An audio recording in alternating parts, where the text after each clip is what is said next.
Se você leu o título desse vídeo e pensou em açúcar no sangue, sim, você está certo.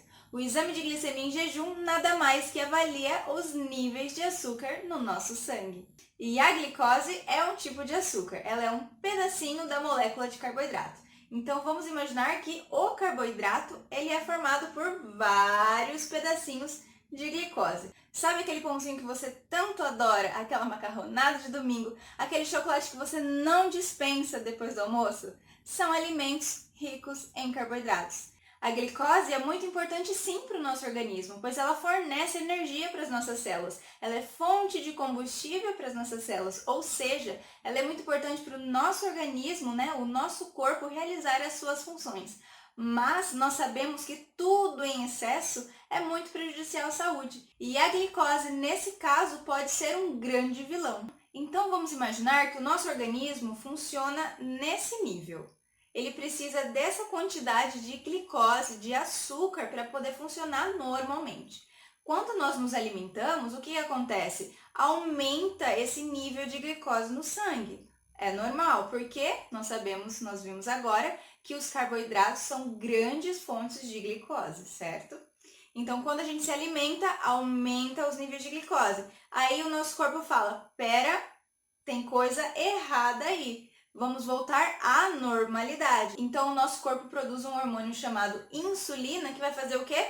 Diminuir esses níveis de glicose até chegar à normalidade novamente. E em casos opostos, em casos de hipoglicemia, ou seja, baixos níveis de açúcar no sangue, o nosso corpo também é inteligente. Quando o nosso sangue está com baixos níveis de glicose, o nosso corpo também produz um outro hormônio que vai atuar diferentemente, de forma oposta à insulina, que é chamado glucagon. Então, o glucagon vai ser responsável por aumentar os níveis de glicose até chegar novamente na normalidade. Então, basicamente, esse exame de glicemia em jejum vai avaliar os níveis de glicose no seu sangue. Por isso, é muito importante estar em jejum de 8 a 12 horas. Os valores de referência podem variar um pouquinho de laboratório para laboratório, mas normalmente os valores normais de glicemia em jejum são abaixo de 99 miligramas por decilitro. Caso essa glicemia esteja um pouquinho elevada, entre 100 a 125 miligramas por decilitro, nós já temos então um quadro de pré-diabetes. Neste caso, o seu médico irá solicitar um exame especial complementar chamado curva glicêmica. E a curva glicêmica nada mais é que um exame que avalia a sua tolerância à glicose, ou seja, como o seu organismo atua regulando esses níveis de glicose.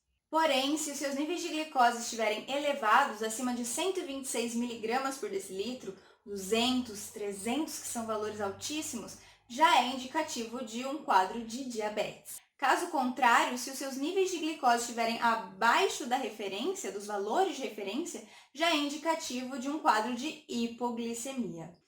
É por isso que é muito importante não mentir na hora da coleta de sangue. Um golinho de café, um golinho de suco, um copinho de leite, até mesmo uma bala, um chiclete, podem alterar sim o seu exame, pois irá aumentar o seu nível de glicose no sangue. Imagina você ser diagnosticado com uma doença que você não tem. Por isso é muito importante seguir certinho o jejum de 8 a 12 horas antes de realizar esse exame, antes de coletar o seu sangue. Mas se você tiver com muita sede, fique tranquilo que um copinho de água está liberado.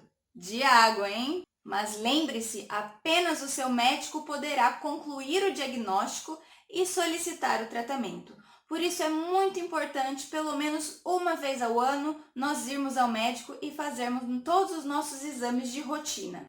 Certo? Combinado? Então compartilhe esse vídeo com seus amigos e não deixem de conferir as novidades do Tiro Jaleco.